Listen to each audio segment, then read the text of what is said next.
வணக்கம் குட்டீஸ், எல்லாரும் எப்படி இருக்கீங்க? இது வந்து கல்பத்தி கோயிலோட மகா கணபதி கோயிலோட மண்டபம். இது வந்து ரொம்ப ஒரு சின்ன மண்டபமாக இருந்தாலும் ரொம்ப அழகாக கட்டியிருக்காங்க. இது வந்து பார்த்தீங்கன்னா கல்பத்தி மகா கணபதி கோயில். இது வந்து ஒரு கேரளா ஸ்டைலில் கட்டியிருக்காங்க. ரொம்பவே அழகாக இருக்கும். முன்னாடி பார்த்தீங்கன்னா ஒரு கொடி கம்பம் வச்சுருக்காங்க.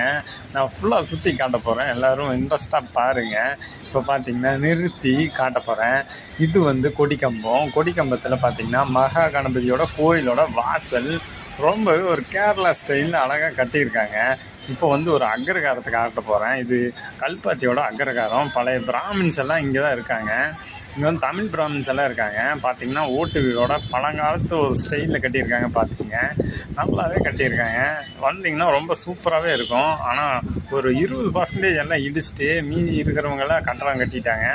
இருந்தாலும் 80% மக்கள் வந்து இங்கே வந்து ஓட்டு வீடில் அப்படியே தான் வாழ்ந்துட்டு வராங்க. பார்த்திங்கன்னா பழைய அக்ரகாரம் ரொம்பவே அழகாக இருக்குது. பார்த்திங்கன்னா ரொம்பவே சூப்பராக இருக்குது.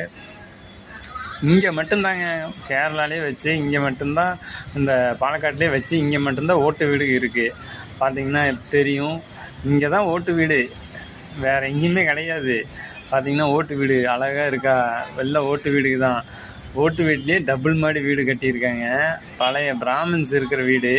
இது வந்து கல்பாத்தியில் இருக்குது. கல்பாத்தியோட சிவன் கோயில் பார்த்திங்கன்னா காட்ட போகிறேன். சிவன் கோயிலுக்குள்ளே போக முடியாது, ஏன்னா இப்போ தான் ஆர்டர் எடுத்துகிட்டு வரோம். ஆர்டர் கொடுக்க போகணும். இது வந்து சிவன் கோயில்.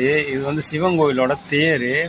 இதுதான் பாலக்காட்லேயே ரொம்ப ஃபேமஸான தேர். இந்த தேர் தான் ஓடும்போது செம்ம சூப்பராக இருக்கும். நிறைய கூட்டம் வரும். முடிஞ்சால் வந்து பாருங்கள். தேங்க்யூ.